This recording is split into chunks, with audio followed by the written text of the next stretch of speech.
et du Fils et du Saint-Esprit. Amen.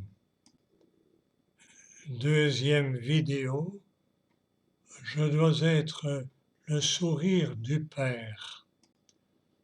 Quand à l'âge de 8 ans environ, Bettina commence à aller à l'école, le travail scolaire s'ajoute au dur labeur fait à la maison et de plus, elle est employée à mi-temps comme domestique chez une institutrice qui l'exploite.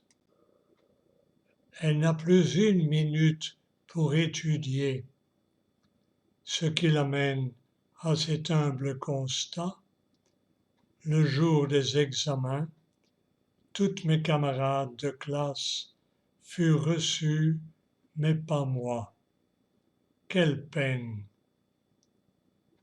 Elle sait bien qu'un diplôme de fin d'études est la condition pour trouver du travail en usine et faire des économies pour un trousseau, pour entrer au couvent et atteindre le but poursuivi de la mission. Elle s'efforce, elle s'effondre en pleurs sur les marches de la maison. Vers 15 heures de l'après-midi, je me suis endormi et j'ai vu en songe Jésus qui m'essuya les larmes en disant « Ne pleure plus, ma petite, et n'appelle personne ton maître. C'est moi désormais qui serai ton maître pour toujours. Je t'enseignerai moi-même, et tu ne sauras que ce que je t'enseignerai. » Je me suis réveillé en me sentant une autre, toute heureuse et contente. Finalement, en automne, Bettina est reçue parce qu'elle était arrivée à étudier un peu en secret. Elle commence à travailler dans une usine de textile dès l'âge de 12 ans. Pendant 8 ans, elle passe 9 heures par jour au métier à tisser. Elle qui est gracieuse, à la silhouette élancée, va soutenir un rythme de travail forcené. À ses heures de travail en usine, il lui faut en ajouter 2 pour le trajet aller et retour. La nourriture ne varie pas. De la polenta froide sans assaisonnement. Elle arrive pourtant à assumer les tâches domestiques et la nuit à broder son trousseau. Elle ne dort que 3 heures par nuit. La pensée de la mission ne la quitte pas.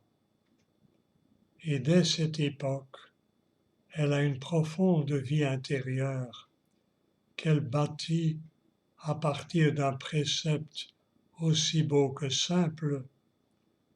Je dois être le sourire du Père. Les larmes qui ont de la valeur sont celles qui vont non vers le bas, mais vers le haut, c'est-à-dire celles qui sont offertes. Cette vie de prière et d'offrande lui donne comme une luminosité qui transparaît au milieu de toutes ses fatigues. De son comportement modeste, de sa façon de parler, d'agir et de sourire, il se dégage une élégance naturelle. De nombreux jeunes, parmi lesquels le fils du propriétaire de l'usine, Eugène Crespi, tombent éperdument amoureux d'elle et sont vivement déçus d'apprendre à l'automne 1927 que Bettina va entrer dans la congrégation française des missionnaires de Notre-Dame des Apôtres et commencer son noviciat à Bartello, en Italie du Nord. Fin de la deuxième vidéo. Je dois être le sourire du Père.